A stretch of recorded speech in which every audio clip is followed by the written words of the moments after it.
அனைவருக்கும் அன்பு வணக்கம். இன்றைய சிறப்பு நேர்காணலில் நம்மோடு இணைந்திருப்பவர் விடுதலை சிறுத்தைகள் கட்சியைச் சேர்ந்த திரு அஹமத் ஷாஹிப் அவர்கள். அவரிடம் தற்போது நிலவிக் கொண்டிருக்கிற பல்வேறு அரசியல் விவகாரங்கள் பற்றி பேசியிருக்கிறோம். பேசலாம் சார். வணக்கம். வணக்கம். இங்கு இப்போ நீட் விஷயத்துல மாணவர்களோடு துணை இருக்காத காரணம் என்ன? அங்க மத்திய அமைச்சர் பதவி விலகினதுக்கு அப்புறம் வராங்க அமைச்சர்கள். இங்க நடந்த பால நிலத்துக்கு இல்ல ஸ்டேட்மெண்ட் முன்னாடி இருந்துச்சு. அமைச்சர்கள் நேரில் வந்ததை சொல்றேன். பால நிலத்துக்கு அமைச்சர் வராங்க பார்ட்டிசிபேட் பண்றதுக்கு. அது மத்திய அமைச்சர் பதவி விலகினதுக்கு அப்புறம். ஏன் அதுக்கு முன்னாடி வரல? அவங்க தாவேகா கட்சி பாஜகவோட அனுசரணையா போறாங்களா, பாஜகவை எதிர்த்து போறாங்களா, பாஜகவோட அண்டர் கிரவுண்ட்ல கூட்டணி வச்சிருக்காங்களா, அதுதான் இப்போ நம்ம சொல்றதுக்கு இப்போ இல்லை. ஏன்னா தெளிவில்லை. ஒரு அமைச்சர் போய் போராட்டத்தில் கலந்து கொள்றதா இல்லையாங்கிற சப்ஜெக்ட் அது இல்லை. நாம் என்ன சொல்கிறோம், அதை தாண்டி சொல்கிறோம். நீட்டுக்கு எங்கள் நீட்டு தேவையில்லை, எங்களுடைய தாவேக்க அரசு இருக்கிற வரைக்கும் நாங்கள் நீட்டை பேன் பண்ணுறோன்னு தீர்மானம் போடுங்கிறேன். அறலேக்கருக்கு அனுப்புவோங்கிறேன். அவர் என்ன செய்கிறாங்க பார்ப்போங்கிறேன். அதை செய்ய வேண்டும்னு நாங்கள் அழுத்துறோம். அமைச்சர் போய் போவார் போக மாட்டார், அது பெரிய விஷயம் கிடையாது. ஒரு ஆர்ப்பாட்டத்துக்கு போகிறதும் போகாததும் பேசுகிறதும் பேசாததும் பெரிய விஷயம் கிடையாது. இதே நீங்கள் கேட்டிங்கன்னா அது அங்கே அமைச்சர் போனாங்க வெளியே போன்னு சொல்கிறாங்க, ராஜ்மோகன் சொல்லி அவங்க சொல்லுவாங்க. அது மேட்ரு இல்லை. ஆனால் எது மேட்ருன்னா, ஒரு லால என்ஃபோர்ஸ்மெண்ட் எது பண்ணோம், நம்முடைய தீர்மானம் பண்ணோம். இந்த சட்டசபையில் ஒழுமொத்த கருத்தில் நம்ம தீர்மானம் போட்டோம்னா ஆளுநருக்கு அனுப்பணும்னா அவர் ஜனாதிபதிக்கு அனுப்பி ஆகணும் வேண்டும். அது சுப்ரீம் கோர்ட்டில் நிற்கும். அது அப்போ அந்த சட்டப்படியான வேலையை ஸ்டாலின் செய்தார், கடந்த ஆட்சியில் செய்தாங்க. ஆனால் ஆரம்ப அனுப்பவே திருப்பி அனுப்ப 3 தடவை அனுப்புனா சார்.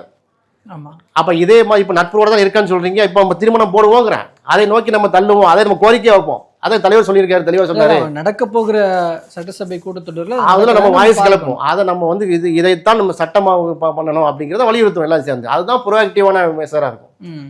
இப்போ இதில் ரீசெண்ட்லி வன்னியரசு அவர்கள், அமைச்சர் வன்னியரசு அவர்கள் பேசுவது எல்லாமே ஏதோ தாவேக்காவினர் போல பேசிட்டு இருக்கிறாரு அப்படின்னு சொல்லி சமூக வலைதளங்கள்ல சில விமர்சனங்கள் குவியுது. இந்த நீட்டு போராட்டத்துல கூட அனிதா வீட்டுக்கு விஜய் அவர்கள் சென்று வந்த பிறகுதான் இந்த நீட் பற்றிய பேச்சுக்களே பூதாகரமானது அப்படின்னு இப்ப சொல்றார்.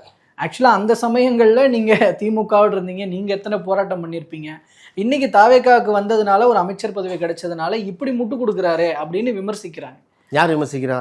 சமூக வலைதளங்கள்ல இணையதளவாசிகள், பொதுமக்கள். இப்போ அப்படி விமர்சித்த ஆட்கள் வன்னியரசு அவங்க தொடர் வன்னியரசு இவா இருந்தார்ல, எங்களுடைய பொதுச்செயலாளர் துணை பொதுச்செயலாளர் இருந்தார்ல, அப்போ 4 எம்எல்ஏ பெற்றிருந்தோம்ல, அப்போ என்ன சொன்னாங்க அந்த விமர்சனங்கள்லாம்? திமுகவுக்கு முட்டு கொடுக்குறீங்க, திமுகவுக்கு நீங்கள் இந்த பாடம் தூக்குறீங்க, காவடி தூக்குறீங்க, பாடண்டா இதா காவடி தூக்குறீங்க. அப்படி நீங்க பண்ணியிருந்தாலும் கூட இந்த விவகாரத்துல திமுக ஒரு போராட்டத்தை, சட்ட போராட்டங்கள் எல்லாம் முன்னெடுத்தாங்க. நீங்க சொன்னது போல தீர்மானங்கள்லாம் நிறைவேற்றினாங்க. அதனால நீங்க அப்படி பண்ணியிருந்தாலும் அது பெரிய இது கிடையாது. அது என்ன சொல்றது, தவறுதலாக பார்க்கப்படாது. இங்க தாவேக்கா இப்போ குரலே கொடுக்க மாட்டேங்குது. போராடிய மாணவர்கள் கூட போய் நிக்கல. வெளியில போராடிய மாணவர்களை ஒவ்வொரு காலேஜ் வாசல்லையும் போலீஸ் நிறுத்தி கைது பண்ணாங்க. பேட்ச் இல்லாத போலீஸார் கைது பண்ணாங்கன்னு விஷுவல்ஸ் வருது. பிஜேபி எப்படி பண்ணாங்களோ அதே மாதிரி. அப்படிப்பட்ட தாவேக்கா அரசுக்கு ஆதரவாக பேசுகிறாரு, முட்டு கொடுக்கும் வகையில் பேசுகிறாருன்றதான் இப்ப கேள்வி. பதில் சொல்லுங்க. முதலமைச்சர் விஜய் அவர்கள் கண்டித்து அறிக்கை கொடுக்குறாரு. ஒன்று, ராஜ்மோகன் தெளிவாக நீட்டுக்கு எதிராக தெளிவாக அறிக்கை கொடுத்து போராட்ட களத்துக்கு போயிட்டார். நிர்மல்குமார் சட்டப்படியாக சந்திப்போன்னு சொல்கிறாரு, சட்டத்துறை அமைச்சர். அமைச்சர்கள் எல்லாம் நீட்டுக்கு எதிரான கருத்தை தான் சொல்கிறாங்க. தமிழ்நாடு கவர்மெண்ட் நீட்டை வாங்கன்னு வெத்தலை பார்க்க வச்சு அழைக்கே இல்லை. வரக்கூடிய சட்டமன்றத்தை என்ன செய்கிறாங்கிறது பார்ப்போம். 2வது, இதில் வன்னியரசை மட்டும் நீங்கள் காலர் பண்ணுறீங்க. வன்னியரசிட்ட போய் நீங்கள் கேள்வி கேட்கும்போது இதையெல்லாம் உள்வாங்கல என்ன நினைப்பாரு? சரி, நம்ம வரக்கூடிய சட்டமன்றத்தில் நமக்கு உரிமை கூட எழுப்ப வேண்டியிருக்கிறோம்.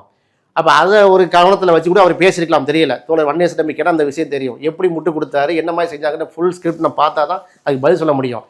தாவேக்கா மாதிரி எனக்கு எங்கே வன்னியரசு பேசுகிறாரு, அவர் விசிகா அவர்களை சேர்ந்தவர், அவர் என்ன தாவேக்கில் சேர்த்து விட்றீங்க?